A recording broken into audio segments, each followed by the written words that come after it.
Hello friends, welcome back to Minty Lemon. எல்லோரும் எப்படி இருக்கீங்க? ரொம்பவே சூப்பராக இருப்பீங்கன்னு நினைக்கிறேன். முதல்ல wish you happy New Year to all. So எல்லோரும் வந்து நியூ இயரை ரொம்ப நல்லா செலிப்ரேட் பண்ணியிருப்பீங்க. ஸோ நாங்களும் நல்லா செலிப்ரேட் பண்ணோம். இன்றைக்கி ரொம்ப பிஸியாக இருந்துச்சு கோவிலில். ஸோ அதனால் கோவிலுக்கெல்லாம் போயிட்டு வந்து சமைச்சு சாப்பிட்டு it was really good day. இந்த வருஷத்தில் போடுற முதல் வீடியோ அதுங்கனால வந்து ஒரு நல்ல ஹெல்த்தியான ஒரு டிஷ்ஷாக போடலாம் அப்படின்ட்டு இருக்கேன். அதனால் வந்து நான் வாழைப்பூவை சூஸ் பண்ணியிருக்கிறேன். வாழைப்பூ வந்து லேடிஸ்க்கு வந்து ரொம்பவுமே நல்லது. இந்த கர்ப்பப்பையில் நிறைய பிரச்சனைகள்லாம் இருக்குது இல்லையா, இந்த கர்ப்பப்பை கட்டிகள், அப்புறம் வந்து இந்த பிசிஓடு பிரச்சனை, இந்த மாதிரிலாம் நிறைய சொல்கிறாங்களா, அதுக்கு எல்லாத்துக்குமே வந்து வாழைப்பூ ரொம்ப நல்லது. ஸ்பெஷலி வாழைப்பூவை வடை பண்ணி சாப்பிட்றத விட வந்து இந்த மாதிரி பொரியல் பண்ணி சாப்பிட்டிங்கன்னா வந்து ரொம்ப நல்லது. ஏன்னா வாழைப்பூவில் வந்து நல்லா துவர்ப்பு தன்மை வந்து நிறைய இருக்குது. அதனால் டயபெட்டிக்லேருந்து எல்லாருமே சாப்பிட்லாம். சின்ன குழந்தைங்க பெரியவங்க எல்லாருமே சாப்பிட்லாம். ஸோ இப்போ வாங்க வாழைப்பூ எப்படி பண்ணுறது பார்க்கலாம். ஸோ ஃபஸ்ட்டு இதை உரிச்சிட்டு, இந்த பூ நிறைய பேர்த்துக்கு வந்து இது எப்படி பண்ணுறதுனே தெரியாது. ஸ்பெஷலி யங் ஜென்ரேஷனுக்கு நிறைய தெரியாது. ஸோ இது இப்போ எடுத்துகிட்டு பாருங்கள், இங்கே ஒரு பிளாஸ்டிக் மாதிரி இருக்கும், இதை எடுத்துடணும். அதுக்கப்புறம் வந்து உள்ளே பார்த்திங்கன்னா தெரியுதா, இந்த நரம்பு மாதிரி ஒன்று இருக்கும், இதை எடுத்துடணும். அப்புறம் இதை அப்படியே வந்து நல்லா கட் பண்ணி போட்டுக்கலாம். லைஃப்பில் வந்து வேலைன்னு ஓடினாலும் வந்து நம்மளை லைஃப்பில் ஹெல்த்து வந்து ரொம்ப முக்கியம். அதனால் வந்து உங்களுக்கு அட்லீஸ்ட் உங்களால் அடிக்கடி பண்ண முடியலன்னாலும் அட்லீஸ்ட் மந்த்லி ஒன்ஸாவது வந்து இந்த மாதிரி வாழைப்பூ, வாழைத்தண்டு, அப்புறம் வந்து முருங்கைப்பூ, இந்த மாதிரி முருங்கை இலை, இதெல்லாம் வந்து உடம்புக்கு ரொம்ப நல்லது. அட்லீஸ்ட் மந்த்லி ஒன்ஸாவது வந்து செய்து கொடுங்க. உங்களுக்கு லேடிஸ்க்கும் சரி, நம்ம வந்து நம்மளை எப்போவுமே நல்லா பார்த்துக்க மாட்டோம், ஃபேமிலின்னே தான் பார்த்துக்குவோம். ஸோ நம்மளுக்கு இது ரொம்ப நல்லது, வளர குழந்தைகளுக்கும் நல்லது. நீங்கள் வந்து உங்களோட யங் ஜென்ரேஷனுக்கு இதை கொஞ்சம் சொல்லுங்கள். நம்ம வீட்டில் செஞ்சோம்னா தான் வந்து நம்ம பசங்களுக்கும் தெரியும். ஸோ வாங்க இப்போ இதை எப்படி பண்ணுறோன்னு பார்க்கலாம். இந்த சைஸ் வரப்போ வந்து நீங்கள் அப்படியே இங்கே கட் பண்ணிவிட்டு அப்படியே நல்லா ஃபைனாக சாப் பண்ணி போட்டுடலாம். இந்த மாதிரி நல்லா பொடியாக கட் பண்ணி சேர்த்துக்கலாம்.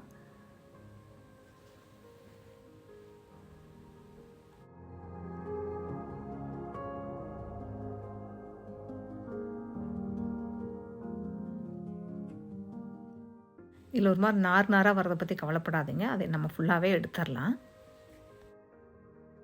இந்த மாதிரி ஒரு பெரிய பாத்திரத்தில் தண்ணி சேர்த்துக்கிட்டு அதில் இந்த பூவெல்லாம் போட்டு நல்லா ஒரு சொரசொரப்பான ஒரு ஸ்டிக்கு வச்சு அப்படியே நல்லா 2 சைடு சுற்றி விட்டிங்கன்னா வந்து அந்த நாரெலாம் வந்து அந்த ஸ்டிக்கில் மாட்டிக்கிட்டு அப்படியே மேலே அப்படி வந்து இது மாதிரி வந்துடும். அப்புறம் வந்து நீங்கள் அதை தனியாக அப்படியே எடுத்துடலாம். வாழைத்தண்டும் நீங்கள் இதே மாதிரி தான் பண்ணணும். நல்லா பொடியாக கட் பண்ணி இதே மாதிரி அடிச்சிங்கன்னா அந்த நார் ஃபுல்லாமே எடுத்துடலாம்.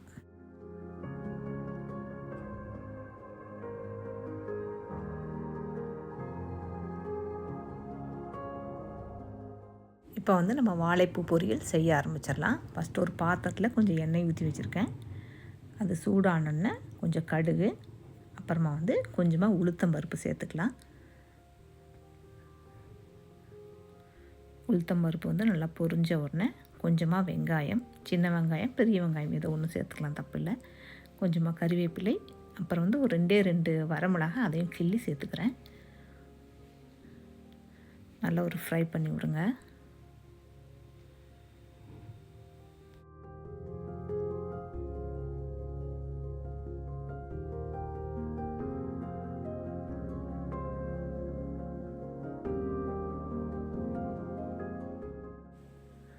அப்புறம் வந்து நம்ம வாழைப்பூவில் இருக்கிற அந்த நாரில் சுத்தமாகவே எடுத்துட்டு தட்டில் போட்டு வச்சுருக்கேன். இப்போ வந்து இந்த வாழைப்பூவை இந்த வெங்காயத்தோடு சேர்த்துக்கலாம்.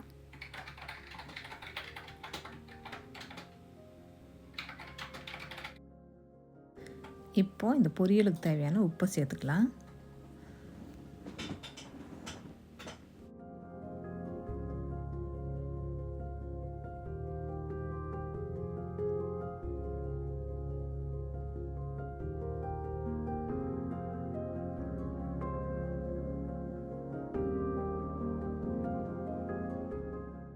ஒரு 1/4 டீஸ்பூன் மஞ்சள் தூள் அதையும் சேர்த்துக்கிறேன். அவ்வளோதான் இதுக்கு தேவையான மசாலா.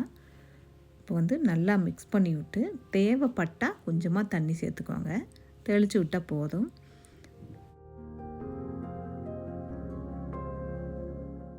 இதுவே வந்து நீங்கள் வாழைத்தண்டு பொரியல் பண்ணுறீங்கன்னா வந்து அதை வேக வச்சு தண்ணி வடித்து அதுக்கப்புறம் தான் செய்யணும். ஏன்னா வந்து வாழைத்தண்டு வேகறதுக்கு வந்து கொஞ்சம் டைம் எடுத்துக்கும். பூ வந்து சீக்கிரமாக வெந்துடும். ஸோ வந்து நீங்கள் இப்படியே பொரியல் பண்ணிடலாம். வேக வச்சு தண்ணி வடிக்கணுங்கிற அவசியம் கிடையாது. பாருங்கள் சீக்கிரமாக குக் ஆகிடுச்சு. ஒரு 5 மினிட்ஸ் தான் ஆச்சு, அதுக்குள்ளே டக்குன்னு குக் ஆகிடுச்சு. ஸோ இப்போ வந்து இதோட தேங்காய் பூ சேர்த்து இறக்கிடலாம்.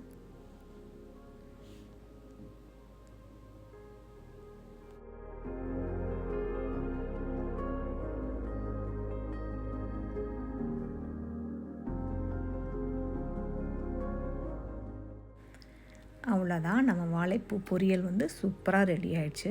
இதோடு வந்து நீங்கள் பருப்போடு சாப்பிட்லாம், இல்லைன்னா சாம்பார் வச்சுருந்தீங்கன்னா சாம்பாரோடு வச்சு சாப்பிட்லாம், சூப்பராக இருக்கும்.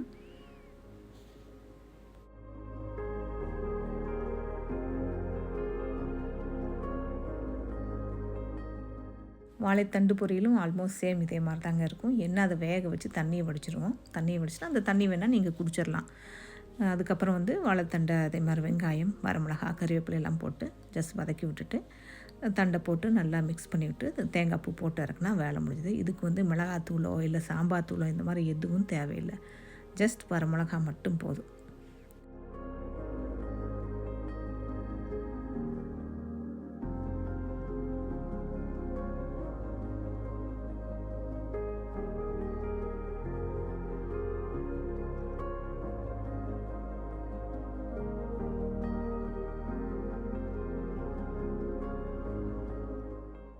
இப்போது நம்மளுடைய சூப்பரான வாழைப்பூ பொரியல் வந்து சூப்பராக ரெடி ஆகிடுச்சு.